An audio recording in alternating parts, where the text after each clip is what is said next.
Díomh gach daoine agus fáilte go dtí a codomh brithimh is mise cuimhín ó Flanagan. Hello, everybody. You're very welcome to the Brehon Academy, and I am Kevin Flanagan. And tonight I'm going to be speaking to Carol Barrett.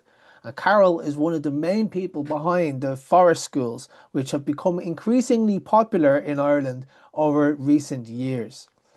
Now, before I get into that, just to remind you all to check out my website, brehonacademy.org. That's where you're going to find information about my online courses. You're also going to find my online store. We have a members library over there. And we also available on Facebook and Twitter or X. And of course, we're on YouTube. And if you're not already subscribed to this channel, please hit subscribe now. Now, with all of that being said, let's jump in straight away into the interview with Carol Barrett. Hello, Carol. You're very welcome to the Brehon Academy, and this is a conversation I'm very excited to have. But I would like you to introduce yourself, if you don't mind, and tell us why you are talking to the Brehon Academy today. Great. Hiya. Thanks so much, Kevin, for having me on. My name is Carol Barrett. I live in Galway. And I'm the lead tutor in the forest school training. So we've developed an Irish qualification forest school training. During lockdown, me and a team of people, we wrote the Irish qualification of forest school leadership training. So before that, we have had a couple of companies coming from England who were doing the training here. And we were really thinking that, we needed our own one because we've got such a unique nature landscape that's different even to the UK, so, and all the mythology and the stories and laws around nature, like that in the Brehon laws, there's so many around nature, that it was like, okay, we need to develop our own ones. So that's what we've been doing. And so for the last 3 years we've been running forest school leadership training here. So yeah, I was delighted to get to chat to you because like the Brehon laws were and Irish mythology is so related to nature, and it's something that we bring in all our sessions here as well, Yeah. And also, you didn't mention this, but I presume that the alphabet is a big part of what you're studying as well, or what you're teaching as well. And Yeah. maybe we'll get into all of this I'd like to get into all of this as the conversation progresses. But if you don't mind, let's go back to your school days.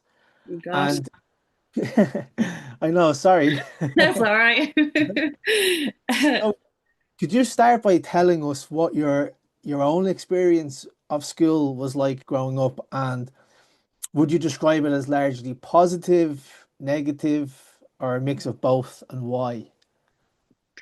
Yeah, and I had a very difficult time in school, I must admit now. It wasn't the easiest, like corporal punishment only stopped in Ireland in the 89, So I was still in that system in the middle, in Offaly, in the middle, small little village in the middle of Offaly, So it was punishment and reward based education at its best. And it didn't suit me at all. It didn't suit me at all. So I really struggled in school. But my life out of school was really happy. I was free in nature and running around and playing in the trees with my friends and socializing. And then school was another story altogether, something that we had to do. Yeah. And so I suppose my favorite things in school were the nature walks. Getting out of school was my favorite thing about it. Nature walks and maybe the May altar. And things like, at Easter we would do the flower parades and things like that, So there was things that I definitely enjoyed, but there was definitely a lot of it where I felt we were all had to sit in the same box. Yeah. We weren't all fitting in that same box. Tell me a little bit more about the May altar. The May altar, the Mary altar. Right. So for the whole month of May, we had an altar, and everyone would bring flowers in Oh, for the May altar. It was beautiful, really beautiful thing. Yeah, for the whole month of May, and like that comes from a real ancient tradition of the May Queen. hmm And then Mary, of course, kept it going. So it was brilliant to have that as part of school. And the yeah. teachers back then, they were quite knowledgeable about trees and plants and stuff. it's kind of different now. They're not so knowledgeable in trees and on plants teachers. It's not part of teaching training anymore, but back then it was.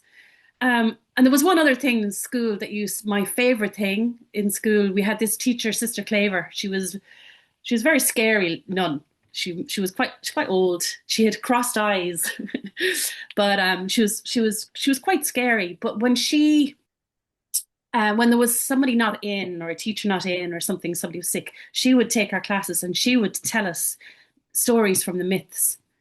So she told us all the stories of 𝗬𝗺𝗀𝗀 and the children of 𝗬𝗲 and the salmon and knowledge and all the ones we all know. But she used to tell us those stories, and I was hooked from such a young age listening to her telling these stories. And she had this amazing way of telling stories where everything stayed completely still, and it was like a rhyme when telling these stories. Really beautiful. So I suppose that was one of the other things that I liked about school.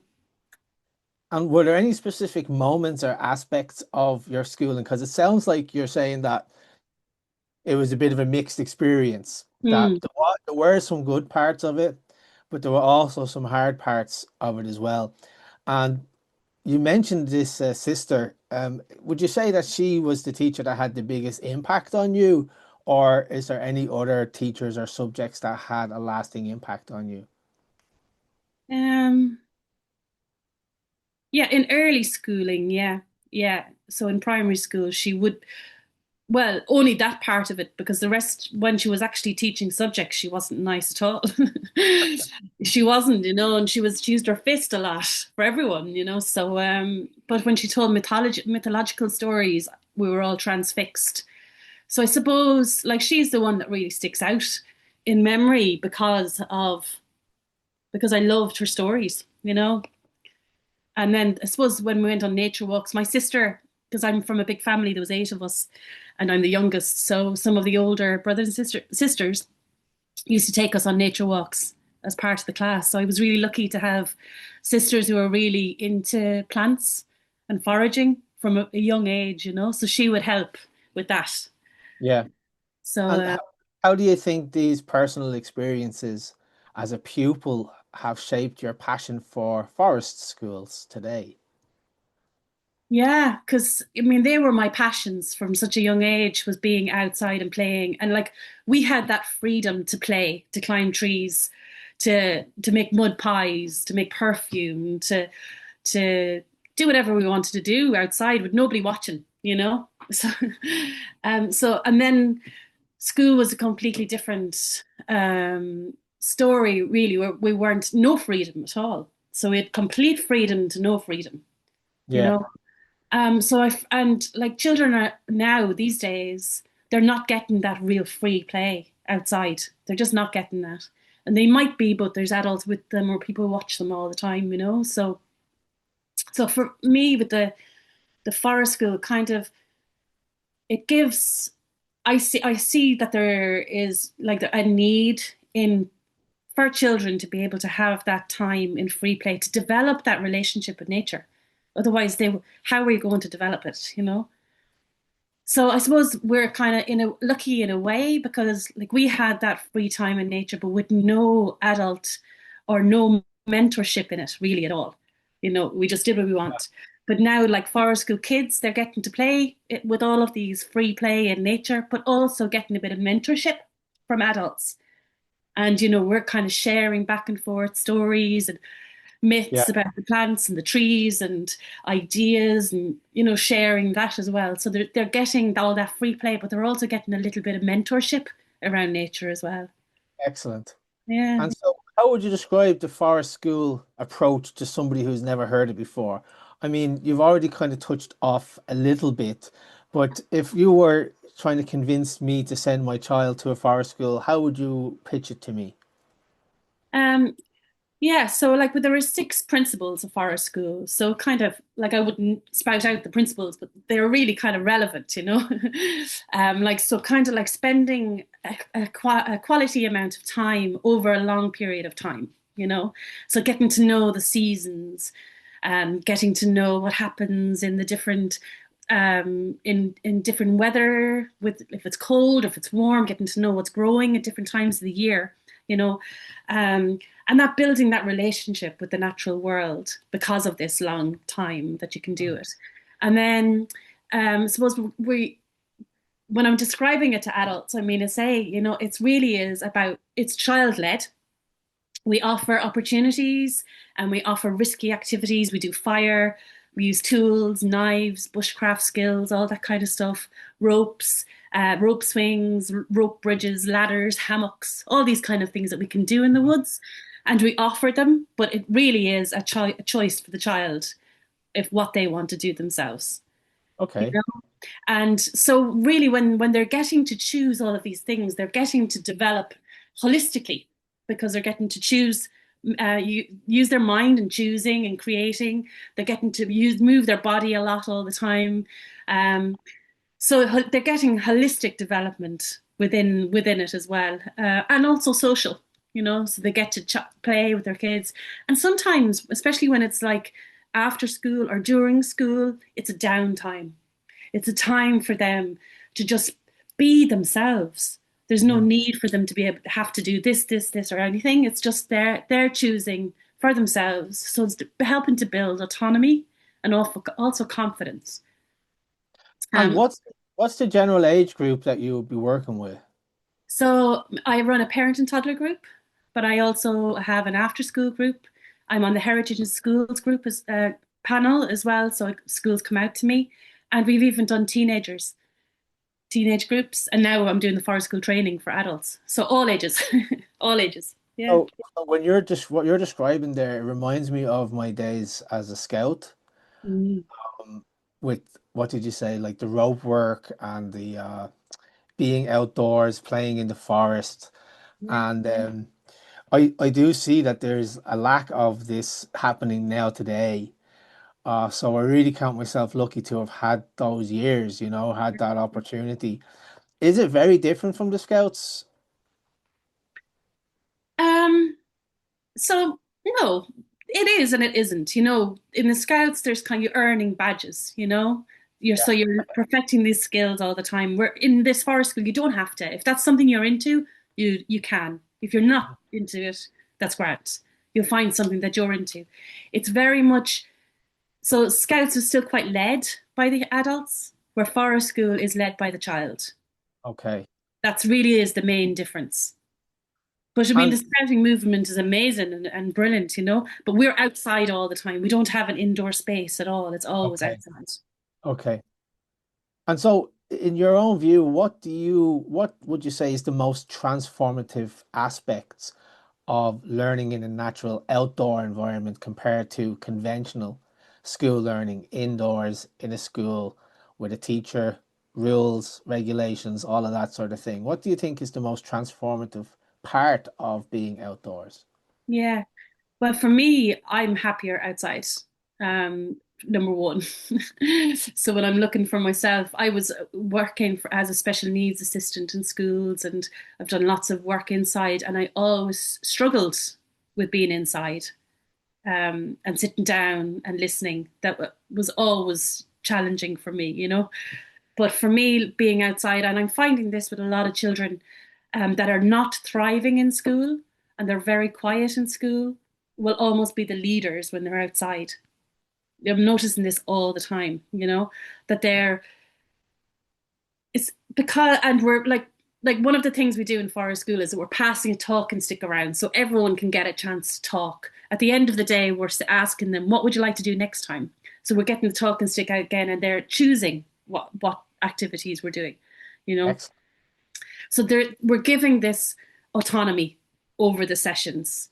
Like Hmm. even if I'm going up into a wild woods, like with a group of say 8 to 12 year olds, they choose the boundaries of where they're playing, you know. So like even when it comes to that, they're involved in that decision making. Mm.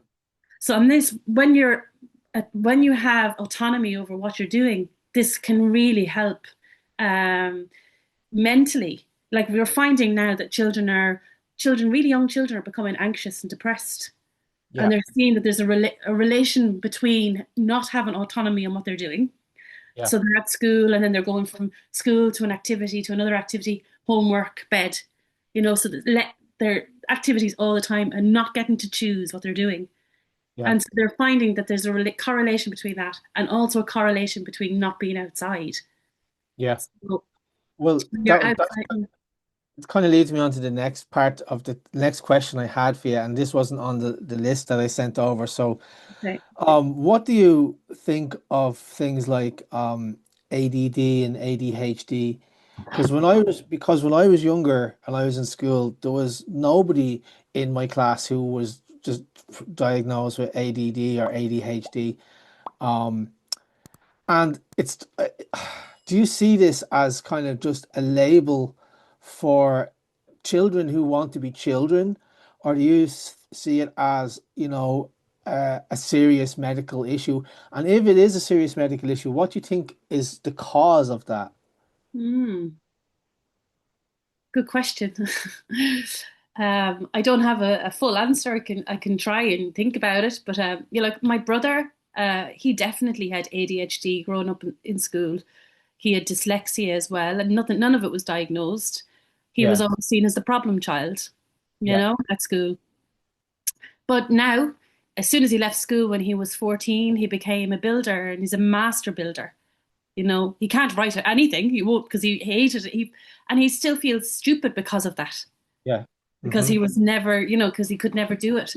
But like, he doesn't need to write anything down. He can remember everything, all of the different maths and everything that he has to do for biomaterial.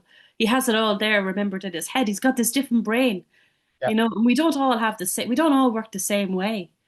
I think exactly. it's always been there, Yeah. you know? And like, Well, I think because schooling is only, like, it's only since the 1800s really that school started, So we had all these crafts people who were masters at skills and able to do things with their hands that people are not getting to experience from a young age anymore. So they have to yeah, sit and listen, which doesn't work for people that are doesn't work for a working lot with of their hands. people. Yeah. Like I was a bit of a problem child as well in school. I was just a messer and I was always cracking jokes because I was a bit bored in the class, And um, when you have a class full of 30 people, the teacher has to like do their best to engage the 30 students, but everybody in the classroom is not operating on the same level Oh, or the same sort of like the same measure for success is not going to be for every child. So yeah. there's a famous quote. I'm not sure who said it. It could have been Einstein, but don't quote me on that. Um, Everybody's a genius, but if you judge a fish by its ability to climb a tree, Mm, it's so you're setting yourself up for failure yeah. right away if you don't have the right metrics for assessing genius. Yeah. Yeah. Yeah, Yeah, and they're saying, there's all these like studies on genius and how we have, three parts of our brain are divergent and convergent brain. Divergent is when we think out of the box, creatively thinking, and then convergent is when we're using logic, So we lose our creative thinking part when we have mhm. to think of logic all the time in Yeah. school or whatever where we're doing. I'm not dishing school because school is an important part of it all too, but a little bit of balance maybe of both. And like, Well, well, children are born genius and then they lose that yes. level as they're growing older. There's another story that I just remembered where it was like it could have been in Russia or somewhere like that, where the daughter was having real difficulty in school, and her parents took her to a psychologist, and he called the parents out. So he put the music on in the room and called the parents out and said, "Just look." And the little girl got up and started dancing and Yeah. said, "Your child is a dancer." So they enrolled her into a famous dance school. I can't remember what country it was in. Let's just say it was Russia. So it was like the master ballet school. And she became a choreographer. She became a very famous dancer and choreographer. But if you just try and put that child into a square when she Yeah, doesn't want to be in a square, it's going to appear like she is, not very clever. But it's exactly. not that she didn't have clever, she just wasn't being assessed in the correct way. Yeah, yeah, that's it. We're all individuals with our own passions and joy. So there's lots of democratic schools opening up in Ireland at the minute, So there's the Sudbury School, which started in America in the 70s, and there was loads of studies done on that. And there's a guy, Peter Gray, who did a study when they started in the 70s, and then he went back to the same kids that he'd studied in the 70s 20 years later, and nearly all of them were doing jobs in the things that they were passionate about when they were in the democratic school. So, like, there Wow. was a girl who was always drawing planes. She'd model plane, drawing planes all the time because they choice in what they wanted to study and learn. And she was a pilot, So there was like you were Yeah. just saying, they were given the choice to follow their own passions and Yeah. loves and dreams, and then you thrive in it. Yeah. Yeah. Okay, so could you walk me through a typical day at the forest school? Is there such a thing as a typical day at the forest school? What kind of activities do children like to engage in most? And how do you decide what to prioritize? You said it was child-led. Is it always child-led? Well, so we always kind of start off with an opening circle, a check-in. How is everyone today? How are you doing? Maybe a few games. And like the games are always related to nature, or to games around Irish mythology or something, So there's always a bit of nature connection relation all the time, and culture related as well. So we'll always start with a game and a talk and stick how everyone's doing. And because the last week before, I'll always ask them what they want to do. So I'm really into crafts and making things. So I'll always bring something to make. But then some of them are like, well, we just want to make dens. And I was like, that's fine. You make dens the whole time. And then we have a call back and they come back then with the call, like a wolf call or something. There's very few rules, but the rules are strong rules, So like if there's a wolf call, you come back.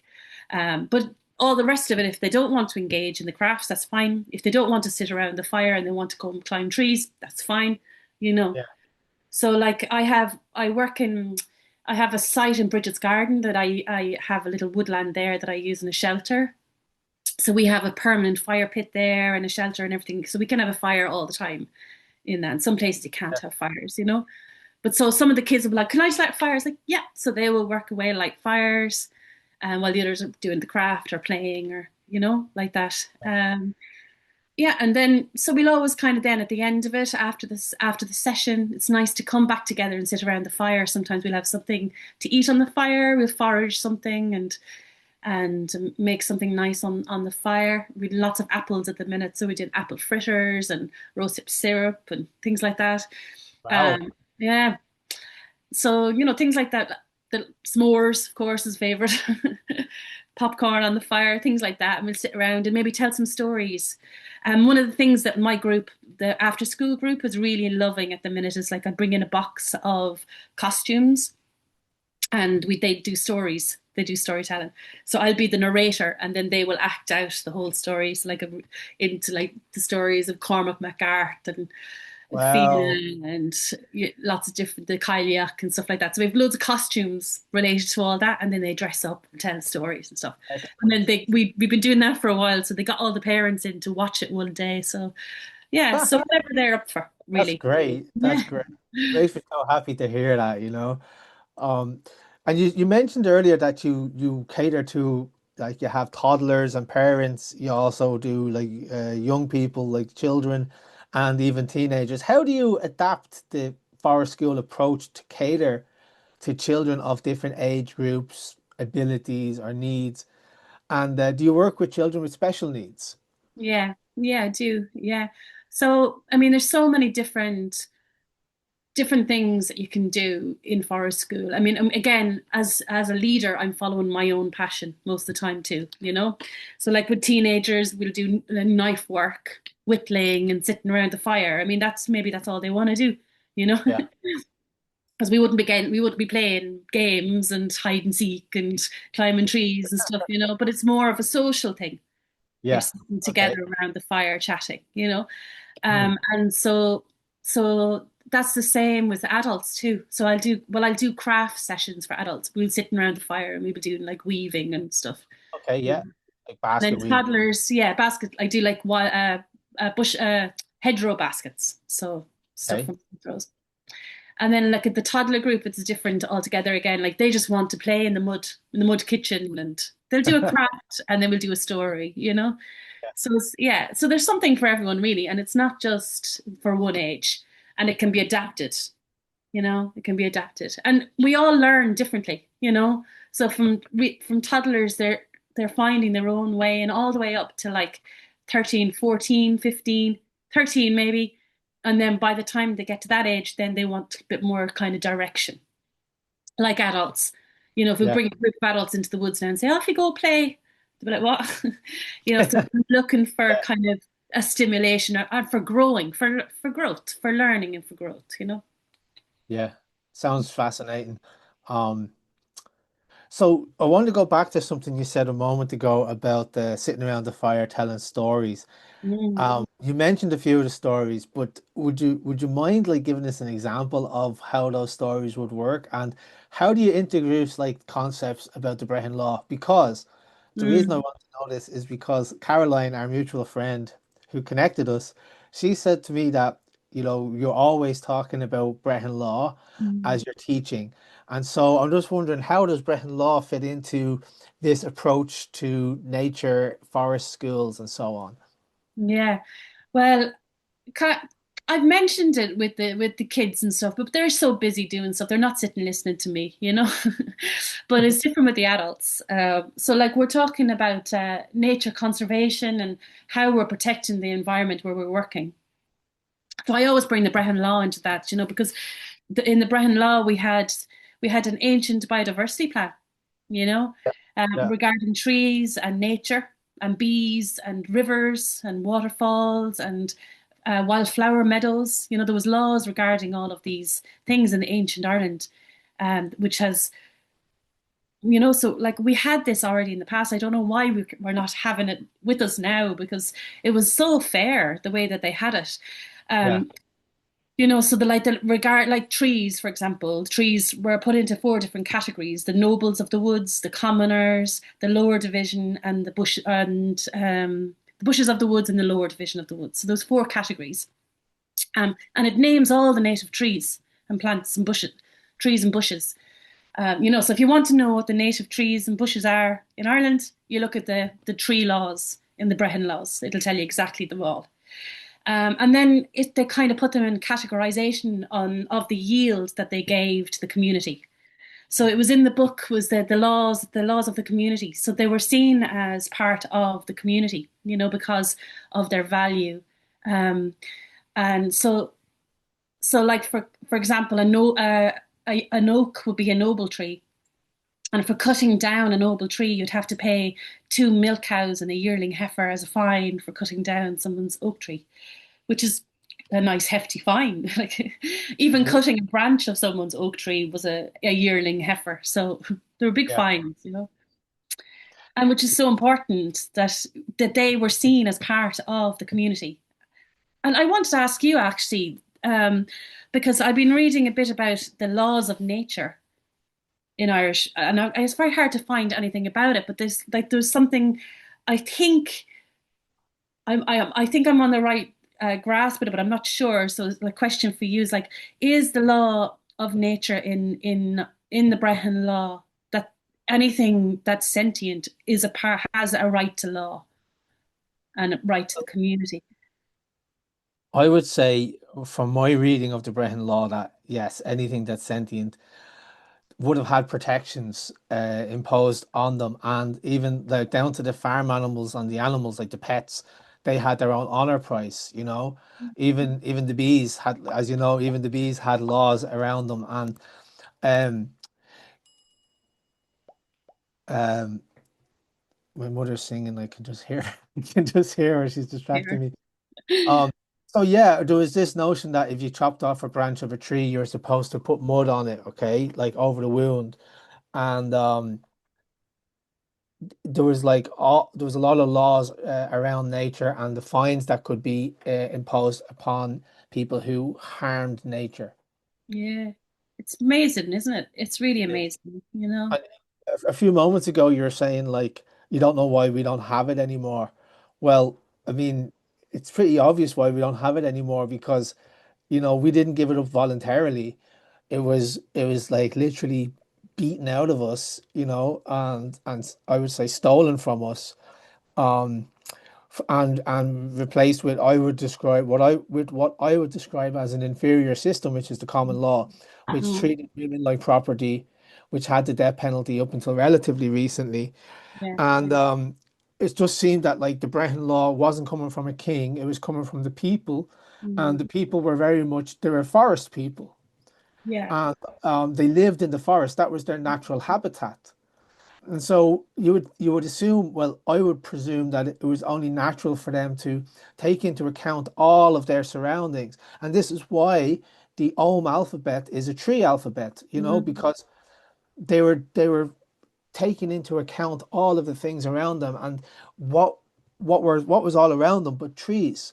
mm. And the Ogham alphabet is very interesting, especially the second group, because it's HDTCQ, See. right? HDTCQ, which is a hain, a doe, a tree, a caher, a cuig. Mm, Even had this way of memorizing, the Ogham that was very interesting and, unforgettable. mm. Um, Fascinating. I love I do tours now through Dublin City, like Bucket Kells and Dublin Castle. And I love telling the American tourists and other countries as well, but we get mostly Americans. And I love telling them about the Brehon Law, no, the Ogham Oh, script. yeah. Yeah, Yeah, it's yeah, fascinating, isn't it? It's so yeah, fascinating. And I was reading in the Scholars Prime there that there was 150 different Ogham groupings. So like Ogham was like a grouping. So the one yeah. that we have left is the tree one, but there was 150 different ones. Yeah, I believe there was like a fisherman's Ogham and Yeah, a cutter's Ogham, and yeah. there was a lot of different types of Ogham. But what we have at the moment, there's two actual formations of it, like the Bet Lewis neon and the Hmm. Bet Lewis fern. And it's like we say alphabet. That's the two AB in Greek Yeah. alphabet. Um, so when we hear Bet Lewis neon, it's the first three letters of that type of ohm. Mhm. And Bet Lewis fern, it's the first three letters. So BLF and BLN is the other set. But I don't think we have any evidence of the other ohms that once No, exist.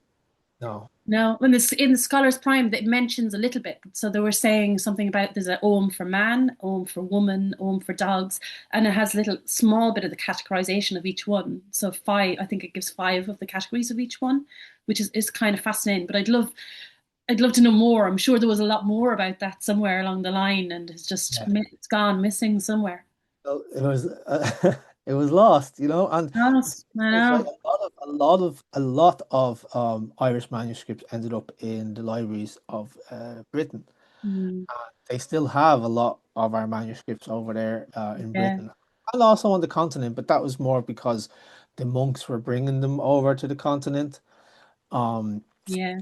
so we don't know. We have a lot, but I think we've lost way more than what we have. Yeah, some of the good stuff is gone. You know, some of the really interesting stuff, especially around women and druids, I'd say Yeah. as well, has gone well. We Is have that things. that TF O'Reilly book on the shelf behind you? Yeah, That yeah, I can see it from here. Yeah, I have the same book. have you? Yeah, Yeah, the 𝗬𝗏𝗺𝗃 yeah. but they have there's the manuscript, the Lower Ogham, which is kind of Oh wow. fascinating. So it gives the kind of the breakdown, the code to Ogham, really. Yeah, And one of the ways that they drew the code for the Ogham, the first original four categories, the fifth one was brought in yeah. later, wasn't it? And they had it written in a circle, In a circle. like Yeah, on the the like when you leaves cut of a the tree. tree, the Yeah, lines in a circle. It was written on that. It was so yeah. beautiful. It's like, And and even when they describe the letterings, so like in the Lower Ogham, it says when you're writing Om, you write it like you're climbing a tree, exactly. Yeah, I was going and to when say you're going that. across, you're writing it like you're going out on a limb. And then Yeah, each little letter, each line that you draw is a twig. yeah. the 𝗬𝗲𝗃, I think it was called, and it means twig, which is Yeah, so beautiful, isn't it? So it gorgeous. is. And Oh, it's just a shame how much we've lost, you I know, know. and that's part of what I'm hoping to do with the Brehon Academy is to try and bring awareness back to that, Yeah. and kind of revive a love and a passion today, not in a historical let's look No, back sense, now. but it's now exactly. Yeah. And Yeah, one of the things like for forest school for me that gets me really excited about forest school is because of this kind of this appreciation of the natural world around us. So like when we're going into the forest school, depending on the age of the groups, we have like a grandmother tree or I call it the Billa tree, which is like the ancient sacred trees. yeah. And so we're going in, we're asking the Billa tree, the sacred tree, if we can come in. We'll maybe give it a gift or a Wow. song or something, and bringing that part of it into it. And then because like there's so many studies now about trees and how they communicate with each other via the mycelium and the phytoncides that it gives off as humans are walking in, there's like this knowing that a tree knows when humans are walking into the woods and they release these phytoncides into the air. Yeah, There's this knowledge that we don't know, but I'm sure our ancient ancestors knew a lot more about, this connection that we have with trees and the natural world. Like even our blood chemical makeup is nearly as exactly the same as the chemical makeup of chlorophyll and the sap that goes up and down in trees. It's nearly this exact same chemical makeup. It's I heard Terence McKenna. Do you know who he is? yeah, I do. I Yeah. heard him saying something like, trees evolved humans to move seeds around. Oh, nice. I love it. I love Trees, it. animals, right, and humans to move seeds around. And then I was thinking about it, and I was like, yeah, there's probably a bit of truth to that. I love that. It's brilliant. It's brilliant. Yeah, Like even like as a Prunchas McConna in one of his books, he was saying that the villages in ancient Ireland were built around the Billa yeah. tree. The Billa Hmm. tree was there first, and then they would build around it, and that was like the center part, and that's where they went to worship, where they went for any kind of rites, inauguration rites, or marriage rites, or That book anything, called any kind of.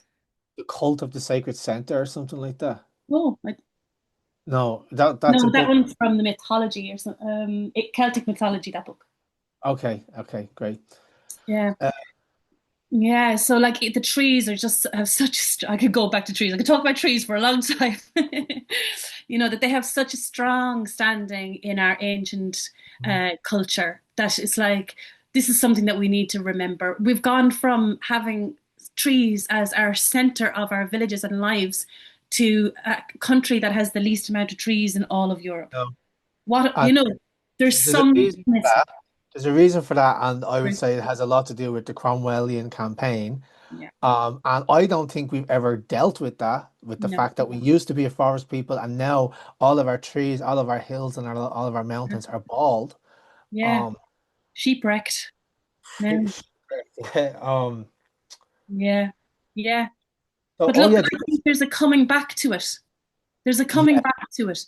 I yes, like. I love in the 𝗬𝗺𝗃𝗺𝗃 era, one of the first part of in the first one of the I can't remember which book it says, but it says that Ireland was three times a blanket of trees and three times wiped bare. So yes. there is hope. There's hope for this land again.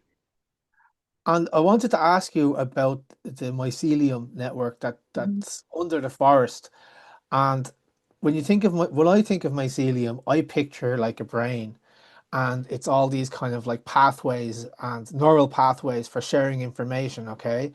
And underneath the forest that we can't see, there's this massive network of mycelium that is sharing information between the other trees in the forest and the other plants in the forest.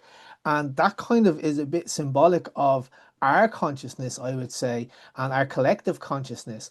And once we are, if we're able to listen to what's going on in our mind, if we're not like clouded out with devices and social media and all of that stuff, then we could probably, I would imagine that we are able to connect on a deeper level as well and share information.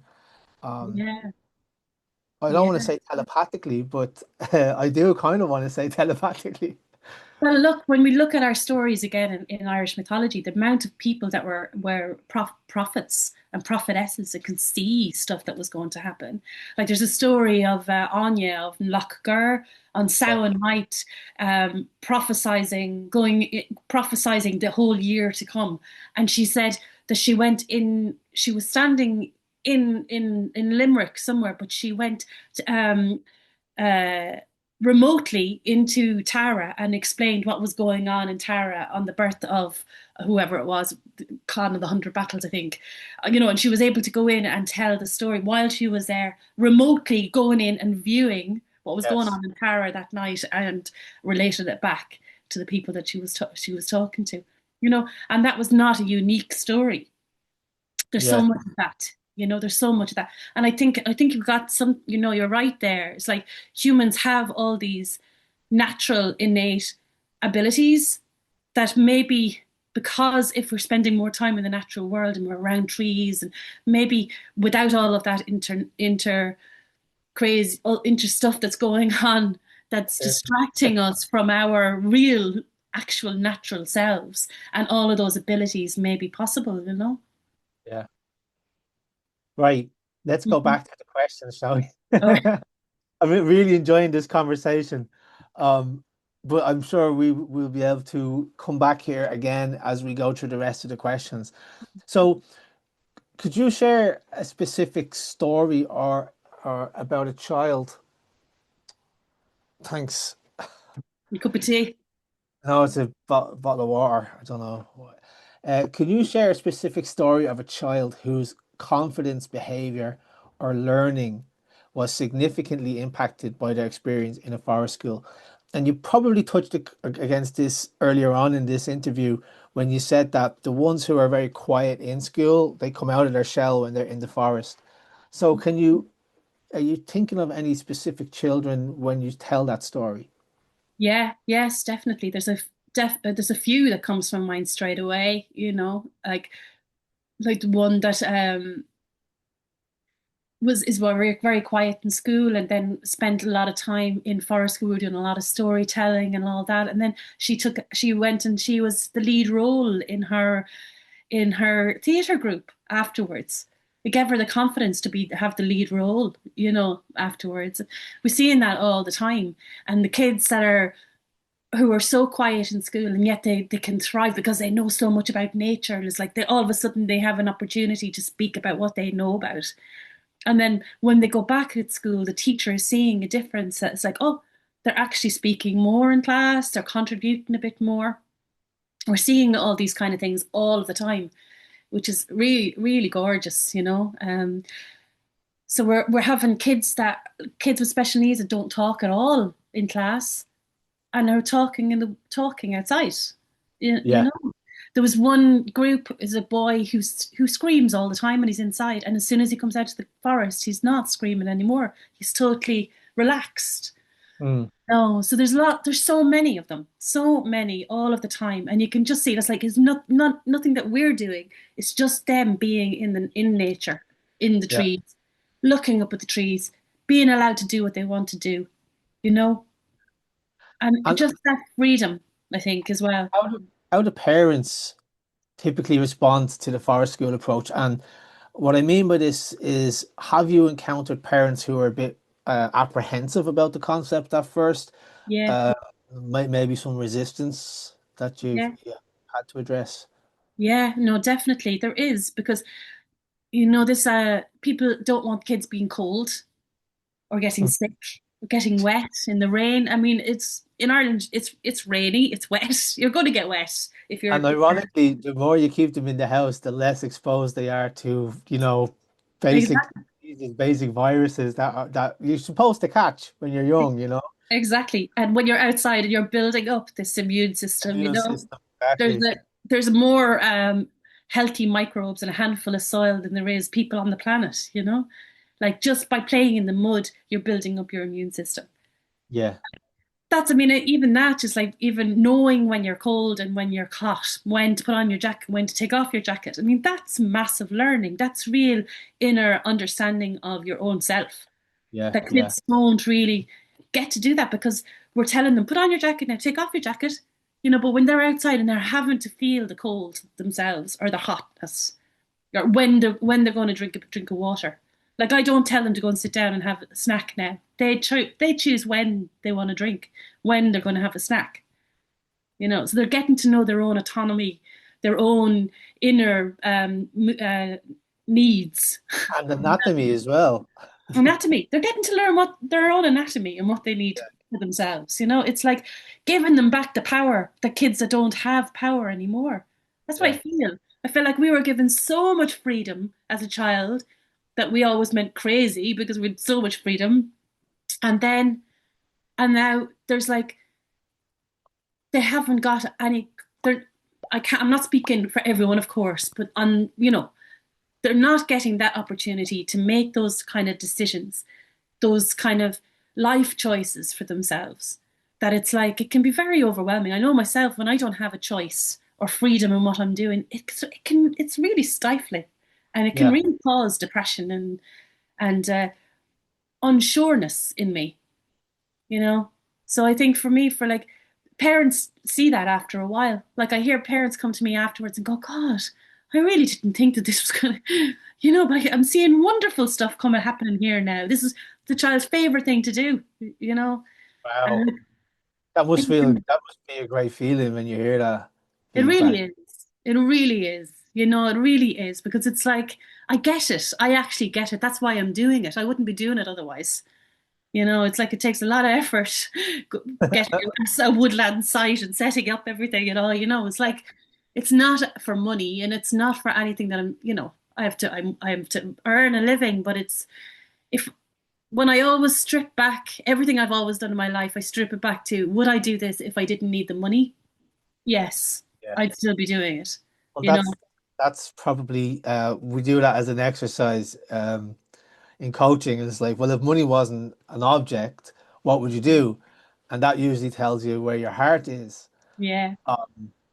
And if the answer to the question, would you be doing this if it wasn't for money, is yes, well, then you're where you're supposed to be. Exactly. Yeah, no, exactly. And Yeah. like we all talk about all of this, holistic development. We're growing physically, mentally, and all of that, but we forget a lot about our spiritual side. Yeah. And being in the woods for me is a spiritual experience. Going back to all of that and with our culture and all of that as well. I walk into the woods and I'm feeling something.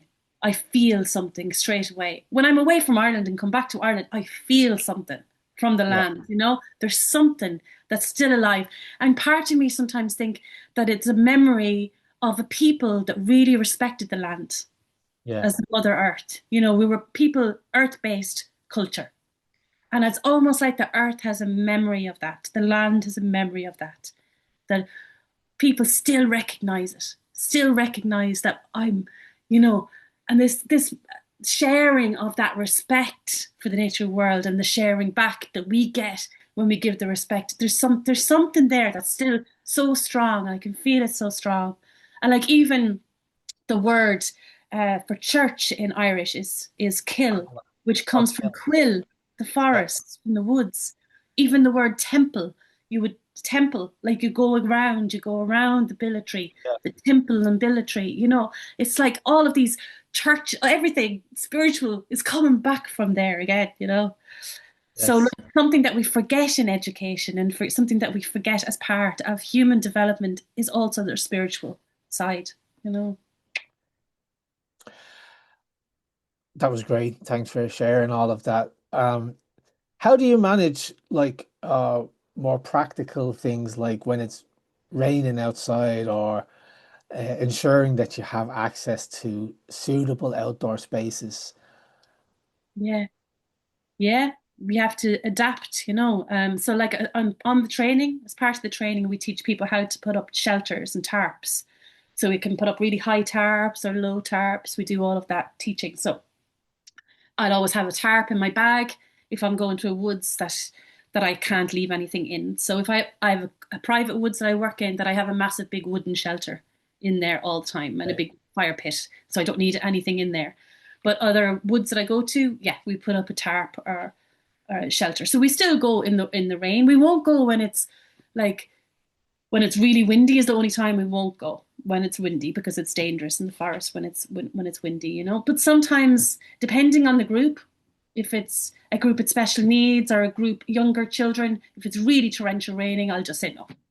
Yeah. I want it to be a good experience for them. I don't want them because they have to walk to the site. It's fine having a tarp up when they're there, but they have to walk there. Yeah. So it's like it's being sensible as well and going, look, we're going to cancel it this week. We'll come back next week when it's the weather's better. So having that in your pocket and making those decisions, um, which took a while to actually feel comfortable doing. I've been doing it for like 10 years. And for the first couple of years, it was really hard to cancel the sessions, Because, oh no. But then I was like, no, I'm not going to drag people through torrential rain and stuff when it's hard. Yeah. And sometimes they love it. With some of the older ones, you'll ask them, are you okay to do it in the rain? Yeah, yeah, yeah, yeah. Snow is great. Being in the woods in the snow was wonderful. Yeah. So it's like judging it, being prepared, making sure everyone's going home afterwards, or they're going back to class where they have a spare change of clothes if they need it. If it's really cold, I'll have a fire there so we can sit around the fire or something. So it's about minding the people that's coming to the woods as well. It's not just about, okay, yep, you're outside, get on with it now. It's not a survival camp. It's a yeah. And how do you justify the value of forest schools? It's particularly when you're speaking to stakeholders like parents, schools, and even policymakers. How would you justify the value of a forest school? Yeah. So there's so many studies done now.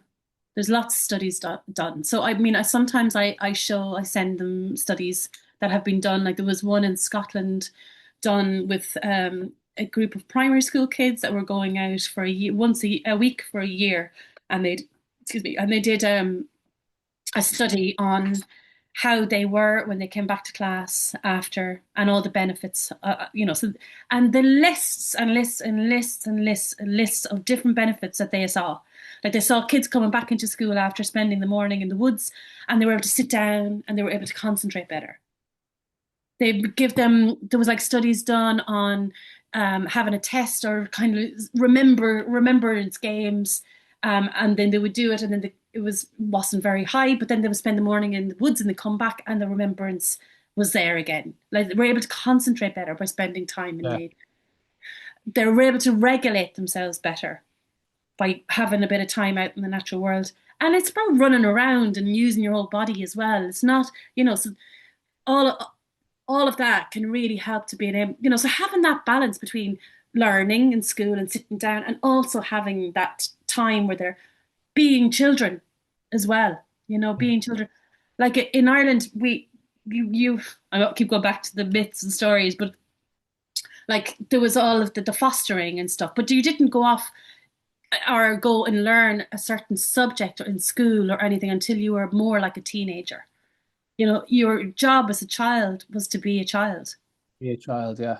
That was your job, is to play. Like there's all these beautiful studies of anthropologists have done studies with hunter-gatherer tribes all over the world where they observed children playing, and they saw the children were all imitating what the adults were doing. That was their play. So they'd be playing bows and arrows or hunting or making food or minding the baby or digging for roots. And, what they were playing was they were playing how to be an adult. Yeah. So that's what they observed. I think they did something like 20 different tribes and they were observing from afar. Hopefully it was ethical, but they were doing these observations of the children, and that's what they saw. So that the children were playing being adults. They were playing what all the skills that they needed as an adult to thrive. And we see that when that all of these difficult things that are going on in the world, children need to play them out, as well. So it's like a place where they can act out stuff that's going on in the world. I remember we had this group of girls years ago now when when I started first, and there was the movement out of Syria at the time. There was the war in Syria, and every week that they came into the forest school, they were reenacting this Syria. They were moving from Syria. They were making ropes and climbing from trees to trees. We were moving out of Syria now. And every week they came in and reacted what they were seeing in the news and hearing in the news. Um, It's like there's an outlet for all the stuff that we don't know that's going on in the kids' minds, yes. that can, like, even as adults ourselves, we don't know what to do with that information, that helplessness of something else going on in the world. And it's very hard to deal with that stuff, and kids have that too, Yeah. So there's an outlet for stuff that's going on for them. It's a social outlet where they can play and meet each other. There's a skills outlet. Children are coming and not able to do shoelaces.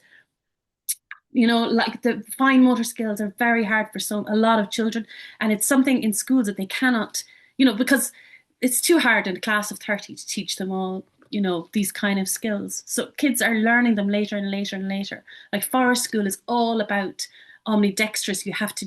You're picking up things, you're using things, you're practicing things, you're tying things, you're creating things, you're using hammers, mallets, saws, knives, real tools. So they're Yes. developing all of these motor skills as well as the gross motor skills, all of those sides, as well. So, and there's so many studies on this. So I kind of direct that to people that Yeah. are not sure. Yeah. And where are you based? I didn't ask you at the start. Like, So I'm based in Galway. Galway. So, Always. Yeah. what advice would you have for parents or educators who really like the sound of what you're selling, really like the sound of this forest school thing, and they want to start running a forest school or supporting a forest school in their community? What Mhm. words of advice would you have for people like that? Yeah. So, I mean, there's forest schools are popping up all around the country at the minute. So we've been doing the training for 3 years now. We've trained 380 people in the last three Wow. years.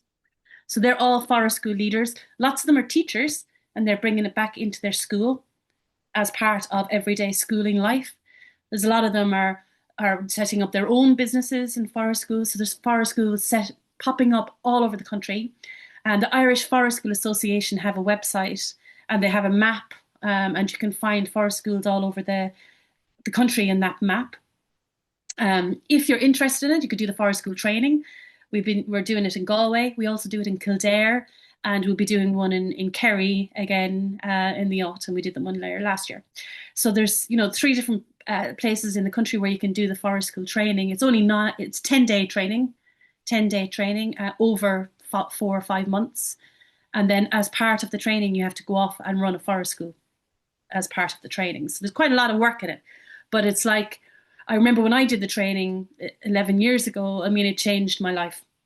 It really did. It was like, this makes so much sense to me that it's Yeah. like, I feel so happy in the woods. I'm so happy there. And it all made sense to me. And all the things that I like to do are there. So, and all my passions that I can do, that I love to live in, I can do there too. So, Yeah. and now with the Irish training, we're so based on our culture as well as all the practical skills. It's very much based on the Irish culture as well. Right. So just on that point there, if is there a particular moment or experience in your forest school journey that stands out as particularly meaningful to you and why? Yeah, you wrote that question down, and it was one I couldn't answer. I suppose there's so many, and like with the What's kids, the there's first thing, some every. what's the first thing that comes to mind when I ask you that question? I think for me, it's working with adults. Okay. We don't that a lot of adults don't really know the depth of the how nature influenced our culture. I think Yes. that's something that every time we do a training, we're getting people that have not heard about how rich Irish culture is regarding nature and trees. And I'm surprised every time. And I think it's so impactful that people are coming to me all the time and saying, I never knew that about our culture. I never knew that about this land. And it's not unique to this land. It's not No, it's unique not. to this land. Worldwide, It is indigenous worldwide. cultures that are earth-based have Yeah. it all over the world, you know? And Get it's that a so, lot talking about Brehon law. Once people realize like how rich and how vast Brehon law is and how fair it is, yeah, um, they say things like, "I had no idea that this was on our land," you know? yeah, yeah. I mean, and that is so rich for people because it's like, wow, there's. Yeah, I always understand. I love being out in the woods. Didn't really understand the depth of what's going on with just by being appreciative of trees, you know. So that for me is always it's always something so gorgeous that it's like, that's what we want to share with kids. That's what we want to share as leaders of forest school people is like, that tree and the stories around the tree and the myths around the trees and there's so much. There's so much. And every town name in the country is to do, there's so much to do with nature and the land and the names of the hills and the mountains and the rivers are all named after people in mythology Yeah. and the stories. I mean, it's so depth, it's so deep and like Yes. ancient. And Uh, that's for me is like the land is Screaming out with speaking the it, storm. screaming it, Like I'm just thinking of Manco McGann there. Like he's Yeah, also. I looked at his book. I have it here, giving it away on the Brehon Oh, Academy. brilliant, brilliant. So, like, speaking for the land. The land is speaking to us. We need to speak back for it. We need to share it. And for me, when I find meeting all these adults who are going back in and working with kids with this new found passion and love for where we live, and Yeah. and the reason for the natural world, yeah, I suppose that's the answer. Do you guys plant any trees? Is that part of what you do in the forest school? Yeah, so there is loads of people who have got land planting trees now, and like we do a lot of planting kit with trees with the kids as well. So it's definitely something that's going to happen more and more of. I mean, I know there's a forest school leader down in Kilkenny, Maura Brennan. She has the Acorn Project, and Oh, she's collects acorns with schools and all wow. around, and they plant trees. They have a big tree nursery, and they're planting trees all the time. There's loads of forest school leaders doing that now as well, which is, you know, brilliant. Excellent. Mm. Well, what might be a nice idea is to plant an own forest, and Yes. you can talk about the mythology behind each of the trees. Mm. Um, So where I work is Bridget's Garden. So where I have my forest school site is Bridget's Garden in Galway here, and we have an Ogham walk there. And like we have four gardens set up to the fire festivals as well of the wheel of the Celtic wheel of the 8 point wheel. wow. So there's loads going on there as well. And all that, like I didn't even touch on all of that kind of stuff, the wheel and the seasons and all that. That's all part of the forest school living as well. So we just had a Samhain party, So we're following all those seasons, celebrating when the swallows are leaving, the Wow. trees are planting trees when the acorns come up, So all we're following the seasons, So following the cycles of it all as well. why do you think it is that, well, how can I phrase this? I see a lot of a big revival happening, particularly around the culture, especially around the language Yeah. and society in general. What do you think is driving that? Do you think it's just a desire to reconnect with our past? Do you think it's a response to isolationism nowadays? What do you see as the primary drivers of this cultural shift that we're seeing in Ireland today? Yeah, I've thought about this a lot actually. I know like there's always these revivals happening, and at the time when Irish was became an independent country, there was a real revival of Irish Yeah. myth and everything there as well. And that time it was a lot about warriors, the Fianna and the Cuchulainn and all that, and this revival of having to fight for the land And then there's all of these stories around that. And now we're getting a different type of fighting for the land, like this recognizing of the spiritual side of the land and the respect for the land and the stories for the land. It's almost like we need to remember all this because we need to fight for the protection of the land now.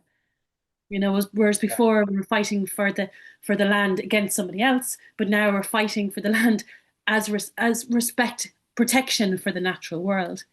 So for me, I feel like there's this a revival of all of this culture in Ireland because it was so rich in the respect and the reverence of the natural world that it's like we're needing to remember it. Like Ireland, I think like it could be a beacon for this because it was so rich in our culture. And it's like, is it the land remembering it and reminding us about it? It's like, look, come on. This is what the respect you had for trees all these years ago. Like all the stuff that our ancestors did doesn't go away. It doesn't go away. I feel like there's something that's coming back to us now. People are remembering that, I think, because the land needs it. The land needs the respect, it needs that protection. Yeah, that Mm, was very well put. I only have a few questions left, okay. and I think the next question I would like to ask is, how do you see the forest school movement evolving in Ireland? You said that there's a lot of classes happening and people are learning it. You said you educated 380 people, and that was fantastic. Well done. What do you hope its role will be in the broader education system in the future? Yeah, yeah. I think it'd be great if it was part of education, primary education, not just primary education. Like there's lots and lots of outdoor preschools opening up around the country as well. So there, and then in the primary school system, it would be really great if there was an element of outdoor play and outdoor learning, and not just learning but playing. Let them play. There's Yeah, so much learning going on in that. And I think the recognition of that, the kids need to be kids. The kids need to play. They need to build a relationship with the natural world, and they also need to remember, like we all do, remembering our culture as part of that as well. So yeah, for me, I would love to see it more part of the mainstream schooling. Like in England now, lots and lots of schools have a forest school in there. And I don't mean being out in forest school all day long, every day. Having the balance of the two. In Wicklow, there is an outdoor forest school, preschool, primary school that started. So there's a few starting around the country. So they are outside most of the time doing curriculum as well as forest school. Um, but having that balance, I think, and secondary school, I mean, where would you start? Like that, we could really do with that. We could well, really do with that. There's big maybe issues. maybe the first thing is to get it into the primary school and then just continue on once they go to secondary school because if anybody's in secondary school at the moment and listening to this, I'm sorry, but it would probably be easier to introduce the outdoor play if you're doing it from a very young age. Yeah, yeah, yeah. Like when I look at the secondary school system in Ireland, I mean, somebody was just telling me a minute or the other day about studies done in international schools with Irish students going there, and they're really Irish students at the minute are struggling with this social, being able to talk in front of other people, decision making, because in secondary school they're not given these opportunities. Yeah, Like secondary school in Ireland is way behind so many other countries. And it's such a shame because we're getting young adults that are coming out almost terrified to speak or terrified to do what they want to do. So there's primary school is getting there, but the secondary school, there is this real struggle of points and systems. It's that punishment and reward system still fully, yeah, and there's not much sway there. So we're getting all these really stressed out young people, and we shouldn't. We should be allowing them to develop their own wonderfulness that they have, you know. And so yeah.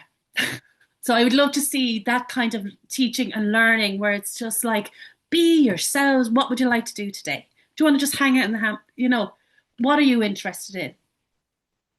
In like you go to places like Germany and Denmark or Holland. There's all different types of secondary school. You can go to art school, you can go to drama school, you can go to math school, science school. They're kind of putting people in where they want to go.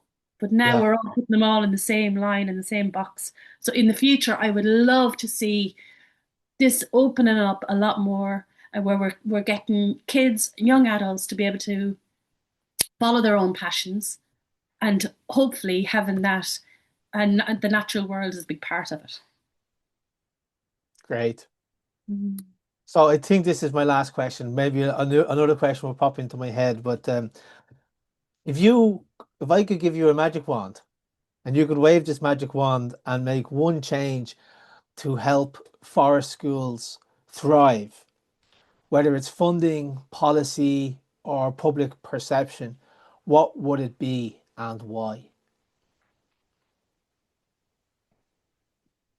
I think it's going to be back on the lines of where we were going there, because like having it as part of schools so that people that are really needing it can get it. Inner city children that are not getting opportunities to play in the natural world, you know, um, secondary schools as well, where it's part of actual kind of wellness days where they can come out into the woods and feel better and have a bit of a break, wellness days and regularly where they can Regularly. come and wellness time and outside in the natural environment, taking time out from the system. If I could, and a bit more forests. If I had a magic wand, I'd plant back some of those forests as well. And having schools with a forest. If I could just magic little forests all around all the schools where they can just have this, and even in villages and towns, instead Yeah. of so we have natural parks and all of that, but having communal forests, even food forests, where they could go and eat and forage and stuff like that, and having that as part of our everyday living and not Yeah. just for one day a week. But I can go out now and collect some apples from the trees there that are open to everyone. We'd have food for free. We'd have spaces where people can feel better, actually become better, become healthier because of all the studies now of being in the forest, how good it is for you. So yeah, that's what I'd be doing with my magic wand. Carol Barrett, this has been a wonderful conversation. Um, you mentioned Irish Forest School Association.ie as a place that people can get access to this information as well. Yeah. Is there any other places where people can get access to the information or maybe contact you? Yeah, so my website is Down to Earth Forest School. Down to Earth Forest School.ie is my website. So you can contact me there. So I've always information on the new trainings that are happening and any courses that I'm giving in natural weaving, and then I have all my forest school sessions on there as well. Um, yeah, and then the Forest School Association one, you can get information for all forest schools all around the country on that one. And if you're interested in the training as well, Bridget's Garden has a lot more information on their website, bridgetsgarden.ie. They have all the information on all the trainings that will be happening now. Excellent. Yeah. So before you go, I always ask people this: is there anything that you wished I had? Is there anything that you wish I would have asked you? I don't think so. No, I think we covered a lot of it there. I think so too. Yeah, because it was for me the mythology and the culture and the spiritual side of it all is so important, And I think we covered a good bit on that, really. Yeah, I thoroughly enjoyed that. Thank you. Great. No, thank you for your time and for sharing all of this information and for the work that you're doing, because I agree with you that it's very important and necessary to have these vehicles to help people reconnect with not just their land, but their heritage and their culture as well. So thank you very much, Carol. You're welcome. Thanks so much. Yeah, yeah. And thanks for all the work that you're doing. I mean, I've been following you for a long time now, and I've done a lot of your courses. Your Yeah, courses are brilliant. no, Yeah. Caroline mentioned that as well. Yeah. Yeah, I was telling them, go to the Brehon Academy. I was Yeah, giving them I all. know, I know. And Yeah. thanks for that, by the way. Thanks for promoting my work, even though this is our first time that we've actually connected. But it's good to know that there's people like you out there pushing my work as well. So Absolutely. thanks a lot for that, Carol. Yeah, you've been doing it for a long time as well, and it's really great stuff, and so important, so important. You know, every time I hear about the Brehon laws, just blows me away that we had such great stuff going on in Ireland. I suppose, like for me at the minute, I'm so interested in researching the women in Irish mythology at the minute, as well as the nature. It's something that has been running side by side as I'm studying all the time, you know. So that's something I'm going to be continuing doing now for a while. So, Well, and I know it you've done a good bit on it too. takes a village to raise a child, right? It takes a village to raise a child. And we all do our own thing in our own way. And I'm just very happy to have connected with somebody who's doing her thing in her own way. That's a little bit different than what I'm doing, but we're all kind of pulling in the same direction. Mhm. And that gives me hope for the future of the country and for the Irish people. Absolutely, absolutely. Well, there you have it, folks. That was Carol Barrett, and she was sharing all of her wonderful insights about the forest schools and also her interest in mythology, which I think is completely connected to the forest, the way of the forest. And she also spoke a little bit about Ogham, the tree alphabet of ancient Ireland. And I felt like I could have talked to Carol for hours and hours and hours. And she did agree to come back on. So maybe in a future date, when she's finished writing her book, which she tells me is about women in Irish mythology, and she has some interesting and I would say controversial theories about the women in Irish mythology. But I don't want to give any spoilers. If you want to get in contact with Carol Barrett for any reason, I'm going to include all of her links and website in the description and the top pinned comment of this video. Just a reminder, just to remind you once again to please check out my website, brehonacademy.org. That's where you're going to find all of the information about my online courses, Early Irish Culture and Society, Irish Mythology, and the Brehon Laws of Early Ireland. You can get all three of those for the price of two. We're also available on Facebook, on X, and of course, we're on YouTube as well. We're also on Telegram. I'm going to include the links for where you can get in contact with me down below. And if you want to email me directly, it's kev@brehonacademy.org. Now, with all of that being said, until next time, a 𝗃𝗺𝗀𝗃, slán go fóill.